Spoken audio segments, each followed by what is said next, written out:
set your blade, it's best to set the blade where it just goes through the material. Obviously, I have it set at full depth. I'm so used to working with it at full depth because it takes extra time to stop and adjust it. That's just what I'm used to. But to be on the safe side, you probably need to adjust it just low enough to go through the wood. Probably about like that. I'll cut everything with full depth.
What? I don't want it lower. I'm doing it for her because she really wants to. Lena, I'm busy. How do you do it? Huh? How do you do this? Like, put the seat down. You can't do it. Huh?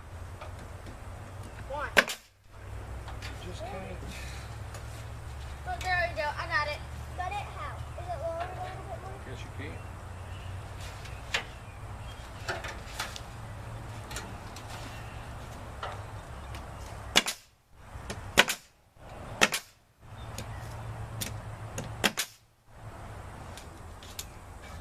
You have to make it go really slow.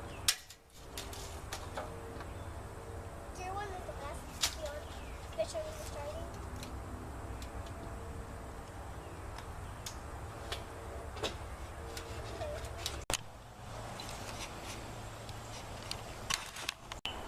I did these plywood walls. It's the same principle as the board and batten, where you just cover the seams up with strips.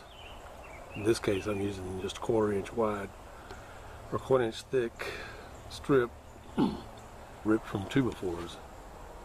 I couldn't find them in the store already ripped, so I went ahead and ripped them on the table saw. Now, on this end, the plywood is pieced in and the boards are covered up with seams. On this end, it's just there for decoration to make it look like the other side. Keep some symmetry to it. I guess that's the right word. Now we have to caulk it all in. Anywhere we have one board touching another board, I'm going to have to caulk it in so the moisture won't get in there.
When I caulk the seams, I like to lay the bead, then run my finger all along there and smooth it out.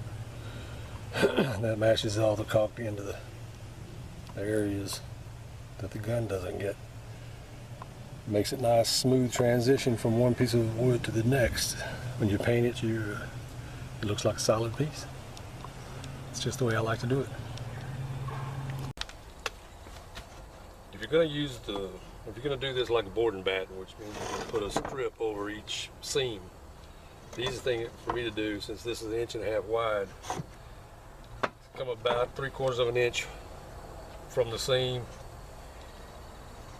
scribe a plumb line, and just line that up all the way up. That way all your strips will be straight. And at the top, I keep referring to a 3/12 pitch.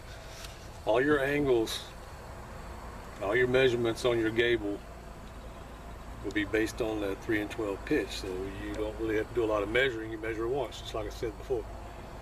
Measure once and then do the math for the next cuts. So when I cut these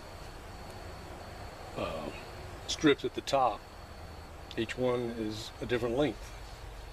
The first one looks like 8 inches.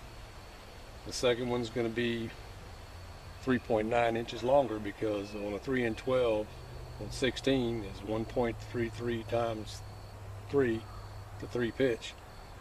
So each board or each piece will be 3.9 inches longer than the next. So whenever I cut that one, 3.9 inches longer for the next one on the next 16 inches.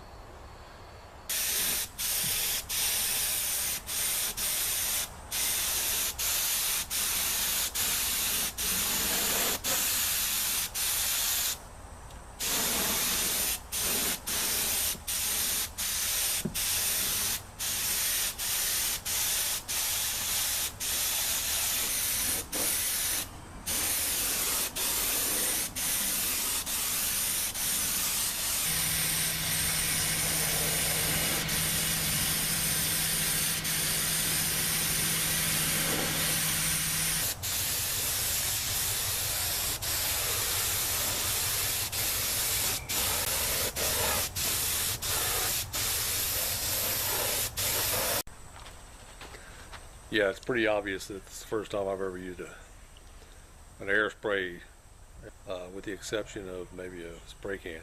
I've done that quite a bit, but it's the first time to use one with an air compressor, and obviously it shows. And to be honest, I think I'll put the rest of the paint on with a roller and a paintbrush, because either I don't have the gun set right, and I'm sure I'll be instructed on that, and that's fine, or the gun is just a cheap gun and I bought it just for this project. I'll probably never use it again, so I'll probably just paint it the old-fashioned way with a roller and a paintbrush.